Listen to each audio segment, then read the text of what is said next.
asyahawat. Syahwat itu adalah kesenangan yang merupakan tipu daya setan agar membuat Allah murka. Ketika setan berhasil mengelabui dengan kesenangan yang menipu itu, maka secara otomatis setan itu akan merasa bertepuk tangan dan bergembira sekali karena di neraka nanti banyak temannya. Assalamualaikum warahmatullahi wabarakatuh. Salam jumpa dengan Suluh Berkah Channel. Alhamdulillah. Kali ini akan membahas tentang tipu daya setan dan bagaimana kita mengantisipasi hidup yang tidak kekal ini. Sebelum Anda melanjutkan menonton channel ini, jangan lupa subscribe, like, dan komen untuk keberlanjutan dari tali silaturahim kita. Selamat menyaksikan. Kita masih bisa memenuhi panggilan Allah untuk melaksanakan sholat duhur berjamaah tepat waktu, awal waktu. Maka mudah-mudahan apa yang kita lakukan ini menjadikan Allah ridho lewat janji Rasulullah SAW bahwa sholat yang dikerjakan di awal waktu seperti ini adalah amal yang paling utama, amal yang paling Allah cintai, dan amal yang paling mendekatkan kepada surga. Maka mudah-mudahan hidup dan kehidupan kita dengan kepatuhan yang kita jalankan untuk melaksanakan ubudiyah, baik mahdoh yang sudah ditentukan wujud rukun syaratnya maupun amah yang masih umum, mendatangkan keridhaan Allah dan keselamatan buat hidup dan kehidupan kita baik di dunia maupun di akhirat. Hari ini kita masih melanjutkan materi-materi yang berkaitan dengan mujahadah, bersungguh-sungguh menuju ridha Allah, bersungguh-sungguh untuk menyelamatkan diri ini dari ancaman neraka, bersungguh-sungguh untuk masuk ke dalam surga, bersungguh-sungguh untuk tetap menjadi hamba Allah. Berkaitan dengan bersungguh-sungguh untuk menjadi hamba Allah, maka Rasulullah SAW sebagaimana hadis yang diriwayatkan oleh Imam Bukhari dan Imam Muslim, jika Imam Bukhari dan Imam Muslim disebut muttafaqun alaih, dua ulama hadis telah bersepakat. Hadis ini dari sahabat Rasulullah SAW Abu Hurairah radhiyallahu anhu. Beliau berkata bahwa Rasulullah SAW bersabda, "Hujibatin nar bisyahawat wa hujibatil jannatu bil makarih." Hujibat dipageri apa an-naru neraka bisyahawat kelawan pira-pira kesenangan, pira-pira kesyahwatan. Apa kesyahwatan itu? Kesenangan yang bersifat menipu, kesenangan yang di dalamnya ada benih-benih, taburan-taburan bujuk rayu setan, kesenangan yang membuat setan senang tapi membuat Allah murka. Apa kira-kira kesenangan yang membuat setan senang tapi Allah murka? Di antaranya adalah berjudi. Apa itu berjudi? Satu perbuatan yang dilakukan dengan apa? Dengan mengeluarkan rupiah atau uang sedikit, mengeluarkan benda sedikit untuk memperoleh barang yang besar sekali. Judi itu adalah satu taruhan uang di antara pemain judi itu, yang menang akan mendapatkan taruhan dari orang yang bertaruh. Taruhlah ada 5 orang kemudian bermain kartu. Setiap orang yang bermain kartu menyediakan uang Rp1.000 atau Rp100.000. Kemudian pemainnya ada 10 orang, dan siapapun yang menang maka akan memperoleh 100.000 dari 10 orang itu. Berarti dia mengeluarkan uang Rp100.000 dengan harapan mendapatkan uang 1 juta. Begitu pula apa bentuk taruhan-taruhan yang bernilai judi itu? Misalkan ada jalan sehat. Jalan sehat itu kemudian panitia jalan sehat menarik kupon atau menjual kupon itu dijual 25.000, dan kemudian supaya lebih banyak yang ikut jalan sehat atau goes maka kemudian disediakan hadiah mobil, sepeda motor, televisi, kulkas dan sebagainya, akan bernilai judi jikalau uang yang digunakan untuk membeli kupon itu, kemudian uang itu disisihkan sebagian untuk menyiapkan hadiah. Artinya jikalau hadiah diambilkan dari penjualan kupon, maka jalan sehat atau gowes itu akan bernilai judi. Nah, segala yang berbentuk judi itu bagi penggemar judi itu senang. Kemudian minuman khamr, mabuk itu bagi penikmat, bagi orang yang suka mabuk senang. Narkoba bagi penikmat narkoba senang. Berzina bagi penikmat zina senang. Dan itulah yang disebut dengan asyahawat. Syahwat itu adalah kesenangan yang merupakan tipu daya setan agar membuat Allah murka. Ketika setan berhasil mengelabui dengan kesenangan yang menipu itu, maka secara otomatis setan itu akan merasa bertepuk tangan dan bergembira sekali karena di neraka nanti banyak temannya.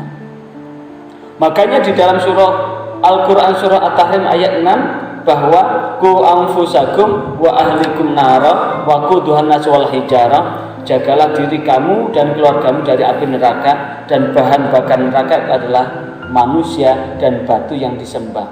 Termasuk orang yang menyembah batu, menyembah berhala, maka berhala itu jadi bahan bakar neraka kelak dan semakin panas neraka itu.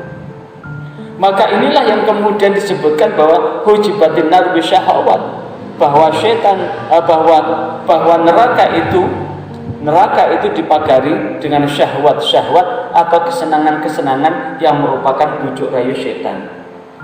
Wa hujibatil jannatu bil makarih, sementara wahujibat dan pagari apa al jannatu swarga bil makari kelawan perkara-perkara sing gethingake, bahwa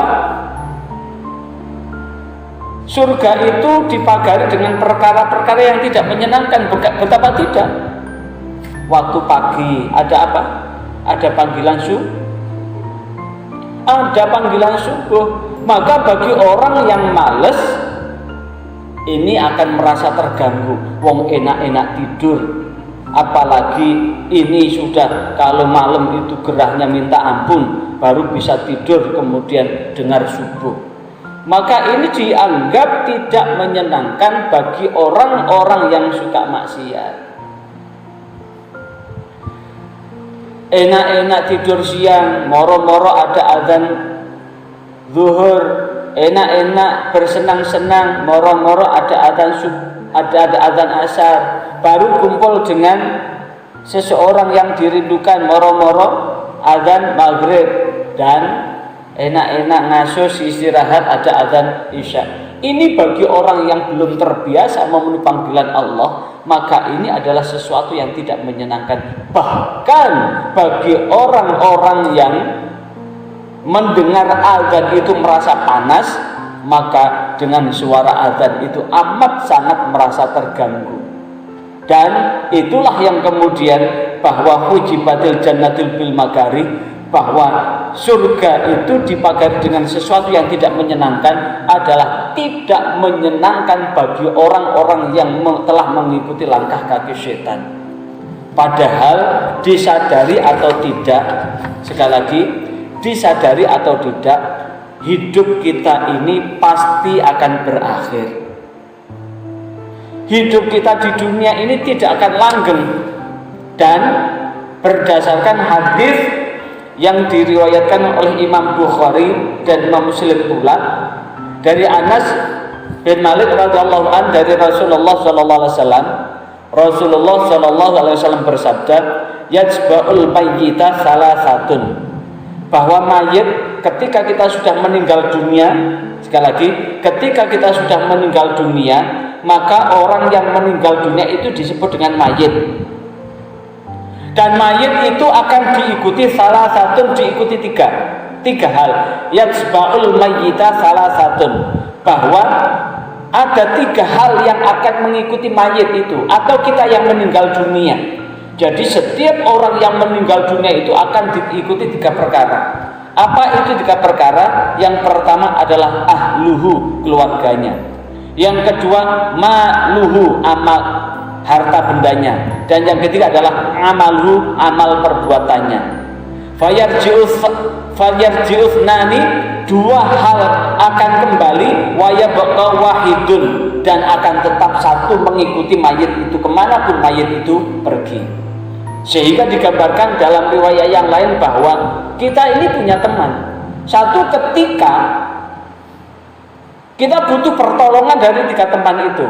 Yang pertama adalah teman yang menemani kita hanya sampai pintu rumah atau sampai liang kubur. Yang kedua, teman yang tetap tinggal di rumah. Dan yang ketiga adalah teman yang akan mengikuti kita kemanapun. Teman yang tetap tinggal di rumah ya harta kita itu.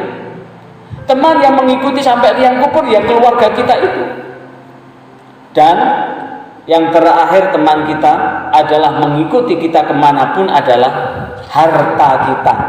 Harta kita, amal perbuatan kita. Yang menemani kemanapun adalah amal kita. Yarji'u ahlu wa maluhu, keluarga dan harta itu akan kembali. Bahkan harta itu hanya mengantarkan sampai mana? Mengantarkan sampai kita keluar rumah itu, diberangkatkan itu, sudah tinggal di situ harta itu.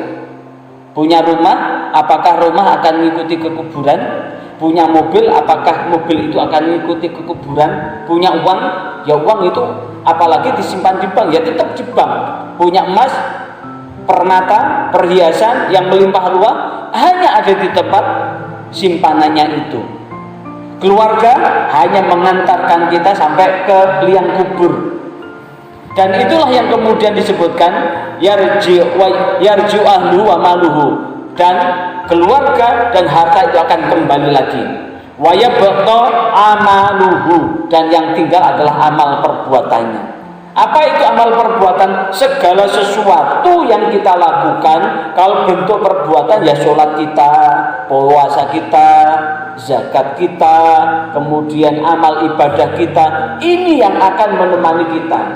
Harta pun begitu, tidak akan ikut kecuali harta yang diamalkan, harta yang dibelanjakan di jalan Allah, harta yang disedekahkan, bukan harta yang kita tinggalkan untuk anak keluarga. Kalau harta yang kita tinggalkan untuk anak keluarga itu bukan milik kita, tapi milik ahli waris. Maka inilah yang sesungguhnya, bahwa hidup yang sangat singkat ini ada satu hal yang dapat kita petik, bagaimana kita bisa mempersiapkan ketika sang malaikat maut nanti datang. Datangnya malaikat maut nanti mencabut atau menjemput. Kalau mencabut berarti diambil paksa, kalau menjemput berarti kita dijemput, diambil dengan ridha Allah Subhanahu wa taala. Dan ketika dijemput, maka mudah-mudahan jemputan dari malaikat Israel itu akan menjadikan catatan buat kita adalah menuju husnul khotimah. Agar kita bisa husnul khotimah, maka kehusnul khotimahan itu adalah bagaimana kita melengkapi, menggenapi hidup kita di dunia ini dengan amal ibadah. Amal ibadah inilah yang kemudian akan menggenapi dalam rangka meniti jalan menuju ridha Allah Subhanahu wa taala. Maka mudah-mudahan dengan sedikit ini Allah membimbing kita di jalan yang benar, jalan yang Allah menjadikan ridho buat diri kita, sehingga mudah-mudahan Allah senantiasa menyelamatkan hidup dan kehidupan kita, selamat di dunia, selamat pula di akhirat, berkah dunia, berkah pula di akhirat, dan mudah-mudahan kita bersama hamba-hamba Allah yang dipanggil dengan surga. Bismillahirrahmanirrahim. Alhamdulillahirabbil alamin. Allahumma shalli wa sallim wa barik ala sayyidina Muhammad walhamdulillahirabbil alamin. Ya Allah, kami sadar ya Allah bahwa hidup kami adalah sangat singkat. Singkatnya hidup ini, maka bimbinglah kami meniti jalan kehidupan kami menuju jalan yang Engkau selamatkan, jalan yang Engkau ridhoi, jalan yang tidak menjadikan jalan-jalan orang yang Engkau murkai. Karena itulah ya Allah, senyampang masih ada kesehatan dan kesempatan. Maka berilah kami kesempatan untuk tetap senantiasa meniti langkah kaki kami menuju apa yang Engkau perintahkan untuk kami kerjakan dan meninggalkan apa yang Engkau larang, dan mudah-mudahan dengan kepatuhan itu menjadikan kami senantiasa patuh terhadap-Mu dan terhadap utusan-Mu Rasulullah Muhammad SAW, dan bimbing serta selamatkanlah hidup kami, keluarga kami, istri dan anak turun kami, baik di dunia maupun di akhirat. Rabbana atina fid dunya hasanah wa fil akhirati hasanah wa qina adzabannar. Subhana rabbika rabbil izzati amma yasifun wa salamun alal mursalin walhamdulillahi rabbil alamin. Pelayanan dan Rehabilitasi Sosial PMKS Dinas Sosial Provinsi Jawa Timur di Sidoarjo. Sekali lagi jangan lupa subscribe, like dan komen. Sampai jumpa kembali.